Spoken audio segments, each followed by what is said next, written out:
ಲೋಕಸಭೆ ಚುನಾವಣೆಗೂ ಮುನ್ನ ಸಿಎಎ ಅಸ್ತ್ರ ಪ್ರಯೋಗ ಆಗಿದೆ ಭಾರತದಲ್ಲಿ ಇರುವ ಅಕ್ಕಪಕ್ಕದ ದೇಶಗಳಿಂದ ಬಂದಿರುವ ಮುಸ್ಲಿಮೇತರರಿಗೆ ಪೌರತ್ವ ನೀಡುವ ಕಾಯ್ದೆ ಕೊಟ್ಟ ಮಾತಿನಂತೆ ನಡೆದುಕೊಂಡಿದೆ ಕೇಂದ್ರ ಸರ್ಕಾರ. ಮತ್ತೊಂದು ಸಲ ಭುಗಿಲೇಳುತ್ತಾ ಮುಸ್ಲಿಮರ ಪ್ರತಿಭಟನೆ. ಪೌರತ್ವ ಕೊಡುವ ಕಾನೂನಾ ಕಸಿಯುವ ಕಾನೂನಾ ಅನ್ನೋದು ಈ ಹಿಂದೆ ಚರ್ಚೆಯಾಗಿದ್ದ ವಿಷಯ. ಇದು ಲೋಕಸಭೆ ಚುನಾವಣೆಯ ತಂತ್ರ ಅಂತ ಕಾಂಗ್ರೆಸ್ ಹೇಳ್ತಾ ಇದೆ.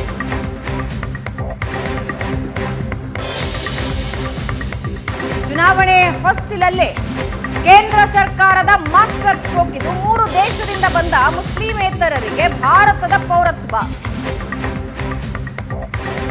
2019ರಲ್ಲಿ ಪೌರತ್ವ ತಿದ್ದುಪಡಿ ಕಾನೂನು ಅಂಗೀಕಾರ ಆಗಿತ್ತು. 2019ರ ಬಿಜೆಪಿ ಪ್ರಣಾಳಿಕೆಯಲ್ಲಿ ಪೌರತ್ವ ತಿದ್ದುಪಡಿ ಕಾನೂನು 2019ರಲ್ಲಿ ಸಿಎಎ ಬಗ್ಗೆ ಹಲವು ರಾಜ್ಯಗಳಲ್ಲಿ ಪ್ರತಿಭಟನೆ ನಡೆದಿದ್ದನ್ನ ನಾವಿಲ್ಲಿ ನೆನಪಿಸಿಕೊಳ್ಳಬಹುದು. ಕೋವಿಡ್ ಕಾರಣದಿಂದ ಕಾನೂನು ಜಾರಿ ಮಾಡಿರದ ನಡೆಯನ್ನ ಈಗ ಕೇಂದ್ರ ಸರ್ಕಾರ ಪೂರ್ತಿ ಮಾಡಿಕೊಂಡಿದೆ. ಸರಳವಾಗಿ ಹೇಳಬೇಕು ಅಂದ್ರೆ ಸಿಎಎ 3 ದೇಶಗಳಿಂದ ಭಾರತಕ್ಕೆ ಬಂದಿರುವ 6 ಸಮುದಾಯಗಳಿಗೆ ಭಾರತದ ಪೌರತ್ವ ನೀಡಬಹುದು. 2014 ಡಿಸೆಂಬರ್ 31ರ ಒಳಗೆ ಭಾರತಕ್ಕೆ ಬಂದಿರುವ ಮುಸ್ಲಿಮೇತರ ಸಮುದಾಯ 6 ಸಮುದಾಯಗಳಿಗೆ ಪೌರತ್ವ ಪಡೆಯುವ ಅವಕಾಶ ಸಿಎಎ ಕೊಡ್ತಾ ಇದೆ.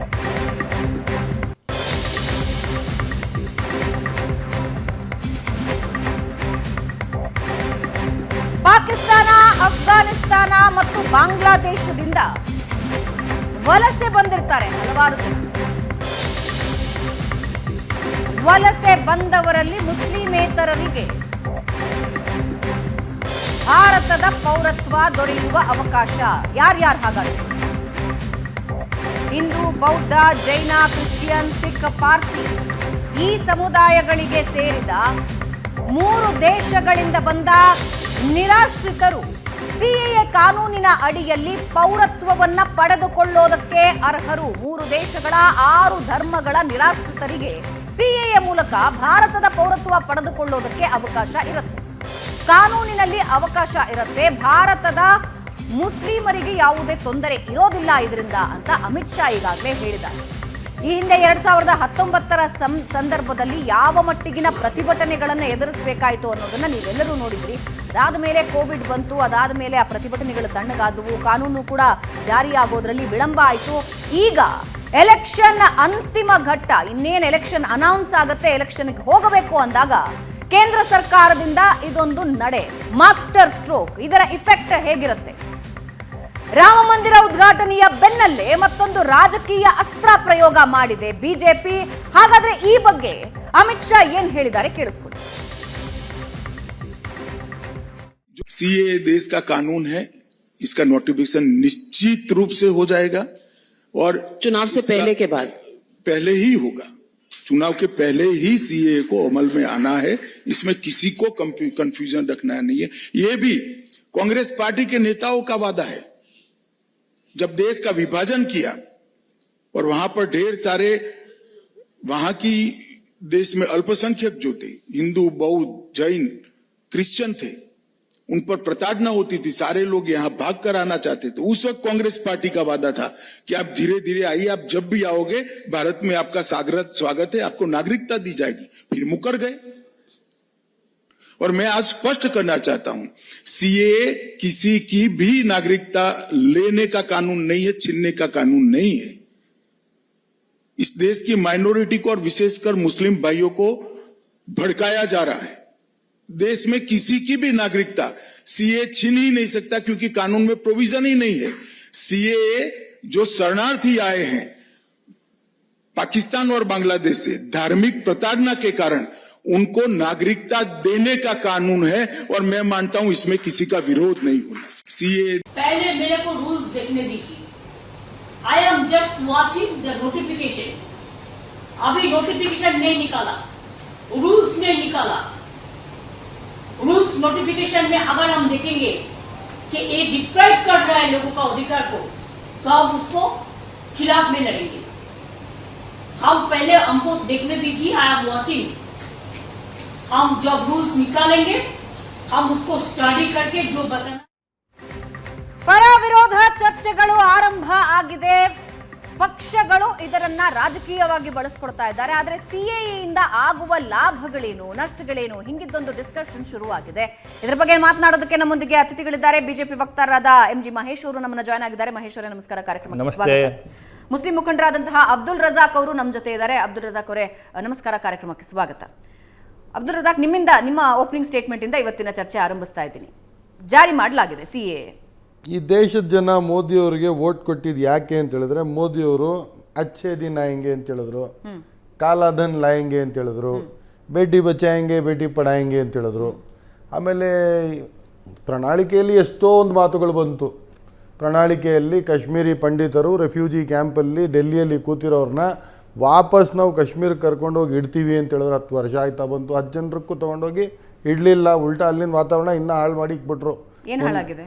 ಎಲ್ಲ ಹಾಳಾಗೋಗ್ಬಿಟ್ಟಿದೆ. ಯಾವ ಒಂದು ಉದ್ಯೋಗ ಇಲ್ಲ, ಏನಿಲ್ಲ. ಇದು 370 ತೆಗೆದ್ಬಿಟ್ಟು ಎಲ್ಲರೂ ಹೋಗ್ಬಿಟ್ಟು ದೇಶದಿಂದ ಅಲ್ಲಿ ಜಮೀನು ಕೊಂಡ್ಕೊಳ್ತಾರೆ ಅಂತ ಹೇಳಿದ್ರು. 1 ಇಂಚ್ ಜಮೀನು ಯಾರೂ ಕೊಂಡ್ಕೊಂಡಿಲ್ಲ. ಇದರಿಂದನೂ ಇನ್ನ ಹಾಳು ಮಾಡಿ ಇಕ್ಬಿಟ್ರು ಸುಮ್ಮನೆ. ಈ ಹಿಂದೆ ಹೆಂಗಿತ್ತು ಕಾಶ್ಮೀರ? ಅದು ಕಾಶ್ಮೀರ್ ಬಗ್ಗೆ ಡಿಬೇಟ್ ಮಾಡೋಣ ಅಂತ ಇನ್ನೊಂದ್ಸಲಿ ಕರೀರಿ. ನನ್ನ ಪ್ರಿಪರೇಷನ್ ಏನಿದೆ ಇಲ್ಲ, ನನ್ನ ಪ್ರಿಪರೇಷನ್ ಏನಿದೆ ಅಂತ ಹೇಳಿದ್ರೆ ಸಿಎಎ ಬಗ್ಗೆ ಕರೆದಿದ್ದೀರಾ, ಫಸ್ಟ್ ಬಂದಿದ್ದೀನಿ, ದಯವಿಟ್ಟು ಕೇಳಿಸ್ಕೊಳ್ಳಿ. ನಮಗ್ ನೀವ್ ಏನ್ ಮಾಡ್ತೀರಾ ಗೊತ್ತಾ, ಈ ಬಿಜೆಪಿನವ್ರಿಗೆ ಆರಾಮಾಗಿ ಮಾತಾಡಕ್ ಕೊಡ್ತೀರಾ. ನಾವು ಮಾತಾಡುವಾಗ ನಮ್ಗೆ ದಾರಿ ತಪ್ಪಿಸ್ತೀರ ನೀವೆಲ್ಲ. ಮಧ್ಯ ಈ ತರ ಪ್ರೋಗ್ರಾಮ್ ಮುಗಿದ ಮೇಲೆ ತೆಗೆದು ನೋಡಿ ಯಾರಿಗೆ ಎಷ್ಟು ಸಮಯ ಸಿಕ್ಕಿದೆ ಅಂತ. Okay, continue. ಇವಾಗ ಕಾಶ್ಮೀರಿ ಪಂಡಿತರನ್ನ ರೆಲೊಕೇಟ್ ಮಾಡೋ ಮಾತು ಬಂತು. ಅದ್ರ ಬಗ್ಗೆ ಏನು ಮಾತಾಡಿಲ್ಲ. ಇವಾಗ ಲಾಸ್ಟ್ ಟೈಮ್ ಏನಾಯ್ತು ಅಂದ್ರೆ, ನಮ್ಮ ಅಸೆಂಬ್ಲಿ ಚುನಾವಣೆಗಿನ ಮುಂಚೆ ನಮ್ಮ ಬೊಮ್ಮಾಯಿ ಅವರು ಹಿಟ್ ಅಂಡ್ ರನ್ ಮಾಡಿ ಓಡೋಗ್ಬಿಟ್ರು. ಇದುವರೆಗೂ ಅದ್ರ ಬಗ್ಗೆ ಮಾತುಕತೆನೇ ಇಲ್ಲ. 4% ರಿಸರ್ವೇಷನ್ ಮುಸಲ್ಮಾನರಿಗಿದ್ದದ್ದು ಲಾಸ್ಟ್ ಡೇ, ಇವಾಗ ನಾಳಿದ್ರಲ್ಲಿ ಕೋಡ್ ಆಫ್ ಕಂಡಕ್ಟ್ ಬರ್ತಿದೆ ಅಂತ ಹೇಳಿದ ತಕ್ಷಣ ಅದು 4% ರಿಸರ್ವೇಷನ್ ತೆಗೆದುಬಿಟ್ಟು ಮುಸಲ್ಮಾನರದ್ದು ಆ ಕಡೆ. ಇದೆಲ್ಲ ಎಲೆಕ್ಷನ್ ಸ್ಟಂಟ್ಗಳು ಇದು. ಆದರೆ ಸಿಎಎ ಬಗ್ಗೆ ಇವರು ಸ್ಪಷ್ಟವಾಗಿತ್ತು, ನಾವು ತಂದೆ ತರ್ತೀವಿ ಅಂತ ಹೇಳಿದ್ರು. ಆಯಿತು.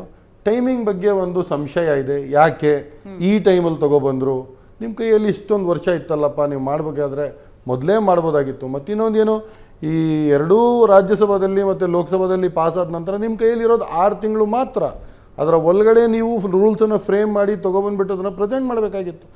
8-9 ಸಲ ನೀವು ಮುಂದೂಡಿಕೆ ಅದನ್ನು ಎಕ್ಸ್ಟೆಂಡ್ ಮಾಡಿಸಿ ಲಾಸ್ಟ್ ದಿನ ತೊಗೊಂಬಂದಿಕ್ತೀರ. ಯಾವ ದಿನ?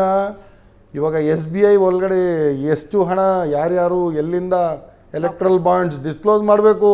ಡಿಸ್ಕ್ಲೋಸ್ ಮಾಡಿದಾಗ ಮೋದಿ ಯಾರ್ಯಾರಿಗೆ ನಾ ಕಾವುಂಗ ನಾ ಕಾನೆ ದುಂಗ ಎಲ್ಲ ತಿನ್ಬಿಟ್ಟು ಈ ಥರ ಹೊಟ್ಟೆ ಬಂದೈತೆ. ಅದು ಎಲ್ಲಿ ಆ ಹಣ ಯಾರ್ಯಾರು ಕೊಟ್ಟರು? ನೀವು ಕರ್ಕೊಂಡೋದ್ರಲ್ಲ ಜೊತೆಗೆ ಅವ್ರಿಗೇನೇನು ನೀವು ಮಂಗೋಲಿಯಾದಲ್ಲಿ ಯಾರ್ಯಾರಿಗೆ ಯಾವ ಕಾಂಟ್ರಾಕ್ಟ್ ಕೊಡಿಸಿದ್ರಿ? ಅದನ್ನು ನೀವು ಹಿಂದೆ ಓಡಿ ಬಂದಲ್ಲ, ಅವ್ನಿಗೆ ಯಾವ್ಯಾವ ಕಾಂಟ್ರಾಕ್ಟ್ ಕೊಡಿಸಿದ್ರಿ?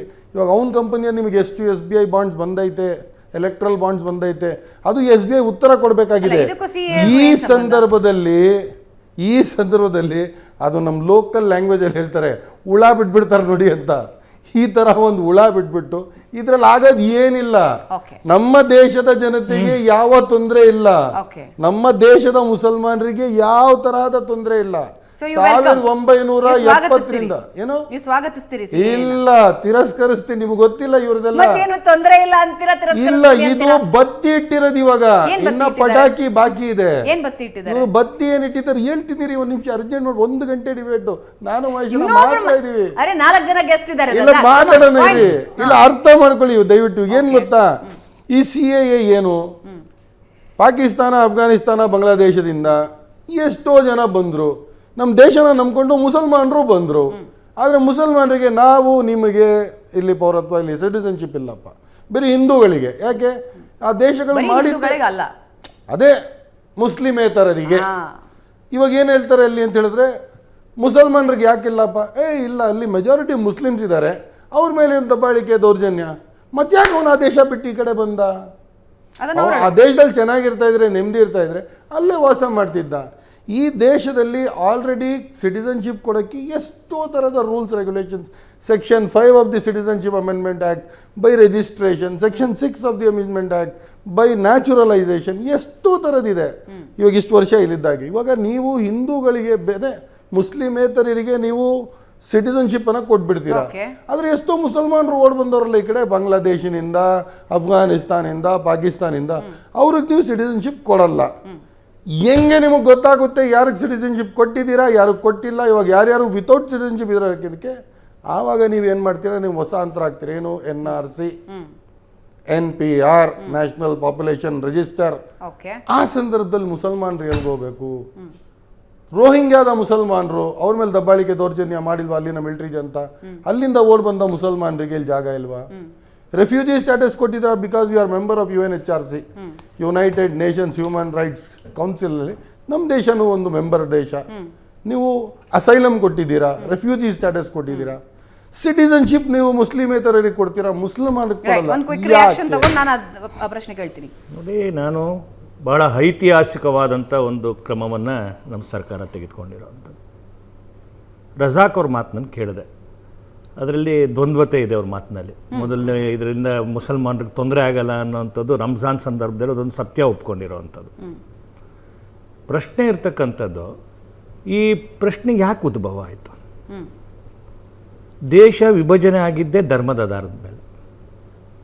ನಮಗೆ ಒಂದು ಪ್ರತ್ಯೇಕ ಧರ್ಮ ಬೇಕು ಅಂತೇಳಿ ಅವತ್ತಿನ ಮುಸಲ್ಮಾನರು ದೇಶವನ್ನು, ಅಂದರೆ ಪ್ರತ್ಯೇಕ ದೇಶ ಬೇಕು ಅಂತೇಳಿ ಧರ್ಮದ ಆಧಾರದ ಮೇಲೆ ದೇಶ ಬೇಕು ಅಂತೇಳಿ. ಜಗತ್ತಿನಲ್ಲಿ ಮುಸಲ್ಮಾನರಿಗೆ ಅಂತ ಆ ಇಸ್ಲಾಮನ್ನು ಒಪ್ತಕ್ಕಂಥ ಅನೇಕ ದೇಶಗಳು ಜಗತ್ತಲ್ಲಿ ಇದ್ದಾವೆ, 49 ದೇಶಗಳಿದ್ದಾವೆ. ಮುಸಲ್ಮಾನರಿಗೆ ತೊಂದರೆ ಆಯಿತು ಅಂತಂದರೆ ಇನ್ನೊಂದು ಆಶ್ರಯ ತಾಣ ಅಂತಕ್ಕಂಥ ಜಾಗಗಳು ಜಗತ್ತಿನಲ್ಲಿ ಅನೇಕ ಇದ್ದಾವೆ. ಈ ಪ್ರಶ್ನೆಯಲ್ಲಿ ಉದ್ಭವನೇ ಆಗೋದಿಲ್ಲ. ಭಾರತ ವಿಭಜನೆ ಆದ ನಂತರ ಪಾಕಿಸ್ತಾನದಲ್ಲಿ ಇದ್ದಂಥ ಅವತ್ತಿನ 18% ಏನು ಶೇಕಡ ಹಿಂದೂಗಳಿದ್ರು, ಇವತ್ತು 1% ಬಂದಿದ್ದಾರೆ. ಬಾಂಗ್ಲಾದೇಶದಲ್ಲಿ ಏನು 26% ಇದ್ದಂಥ ಹಿಂದೂಗಳ ಸಂಖ್ಯೆ ಇವತ್ತು ಹತ್ತತ್ರ 4.5% ಬಂದಿದೆ. ಆಫ್ಘಾನಿಸ್ತಾನದಲ್ಲಿ ಕೆಲವೇ ಸಾವಿರಗಳು ಉಳ್ಕೊಂಡಿದೆ. ಯಾಕೆ ಇದನ್ನು ಮಾಡಿದರು ಅಂತಂದರೆ, ಬಹುಶಃ ಜಗತ್ತಿನಲ್ಲಿ ಹಿಂದೂಗಳಿಗೂ ಮತ್ತು ಬೇರೆ ಜೈನರಿರ್ಬೋದು, ಪಾರ್ಸಿಗಳಿರ್ಬೋದು, ಕ್ರೈಸ್ತರಿರ್ಬೋದು, ಈ ಥರ ದೌರ್ಜನ್ಯಕ್ಕೆ, ಧಾರ್ಮಿಕ ದೌರ್ಜನ್ಯಕ್ಕೆ ಒಳಪಟ್ಟಂಥ ವ್ಯಕ್ತಿಗಳಿಗೆ ಯಾವುದಾದ್ರು ಜಗತ್ತಿನಲ್ಲಿ ಒಂದು ದೇಶ ಅಂತ ಉಳ್ಕೊಂಡಿರೋದು ಭಾರತ ಅಂತ. ಒಂದು ನಿಮಿಷ ಈ ಕಾರಣಕ್ಕೋಸ್ಕರ ಭಾರತ ಈ ಕೆಲಸವನ್ನು ಮಾಡಿರುವಂಥದ್ದು. ಇವತ್ತಿನ ಈ ಕಾನೂನಿಗೂ ಈ ದೇಶದ ಮುಸಲ್ಮಾನರಿಗೂ ಯಾವ ಸಂಬಂಧನೇ ಇಲ್ಲ. ಅಲ್ಲ, ಮೋದಿ ಒಂದು ನಿಮಿಷ ಮಧ್ಯಾಹ್ನ ಮಾತಾಡಿಲ್ಲ, ಮಧ್ಯಮ ಇದಕ್ಕೆ ದಿಸ್ ಇಸ್ ಅಟ್ಲೀಸ್ಟ್ ಇದು ಈ ದೇಶದ ಮುಸಲ್ಮಾನರು, ಅಲ್ಲ, ಈ ದೇಶದ ಮುಸಲ್ಮಾನರಿಗೂ ಇದು ಸಂಬಂಧಪಟ್ಟದ್ದು ಅಲ್ವೇ? ಪ್ರಶ್ನೆ ಇರ್ತಕ್ಕಂಥದ್ದು ಅದಲ್ಲ.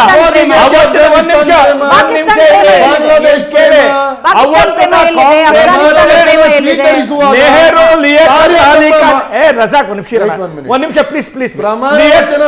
ನೆಹರು ಮತ್ತು ಯಾವುದೇ ಧರ್ಮ ಜಾತಿ ಭೇದದ ಮೇಲೆ ನಾನು ತಾರತಮ್ಯ ಮಾಡಲ್ಲ ಅಂತ ಹೇಳ್ಬಿಟ್ಟು ನೀವು ಪ್ರಮಾಣ. ಈ ದೇಶದಲ್ಲಿ ಧಾರ್ಮಿಕತೆ ಆಧಾರದಲ್ಲಿ ತಾರತಮ್ಯ ಆಗಲ್ವಾ? ಒಂದು ನಿಮಿಷ ಮಹೇಶ್, ಈ ದೇಶದಲ್ಲಿ ಧಾರ್ಮಿಕತೆ ಆಧಾರದಲ್ಲಿ ಯಾವ ತಾರತಮ್ಯನೂ ಆಗಿಲ್ವಾ ಇಲ್ಲಿವರೆಗೆ? ಅದು ಆಗಿದೆ ಅಂತ ನೀವು ಮಾಡ್ತೀರಾ ತಪ್ಪು. ಈ ರೋಡ್ ಮೇಲೆ ಆಕ್ಸಿಡೆಂಟ್ ಆಗಿಲ್ಲ ಅಂತ ನೀವು. ಈಗ ಲಿಕಾಯತ್ ಮತ್ತೆ ನೆಹರೂರವರ ಮಧ್ಯೆ ಒಂದು ಟ್ರೀಟಿ ಆಗಿತ್ತಲ್ಲ, ಲಿಕಾಯತ್ ಮತ್ತು ನೆಹರೂರವರ ಮಧ್ಯೆ ಒಂದು ಟ್ರೀಟಿ ಆಗಿತ್ತಲ್ಲ ವರೆಗೂ ನಾನು ಬರ್ತೀನಿ, ಎಲ್ಲ ಮಾತಾಡ್ತೀನಿ. ಇಲ್ಲ, ಒಂದ್ ನಿಮಿಷ ಕೇಳಿಸ್ಕೊಳ್ಳಿ, ಹೇಳ್ತಿರೋದು ಏನು? ಅರೆ ಕ್ವೆಶ್ಚನ್ ಕೇಳಿಸ್ಕೊಳ್ಳಿ. ಟ್ರೀಟಿಯಲ್ಲಿ ತೆಗೆದುಕೊಂಡ ನಿರ್ಧಾರನ ಪಾಕಿಸ್ತಾನ ಮಾಡ್ತಾ ಏನಾಗಿದೆ ನಿಮ್ಗೆ ಅರ್ಥ ಆಗ್ತಲ್ಲ ನೋಡಿ.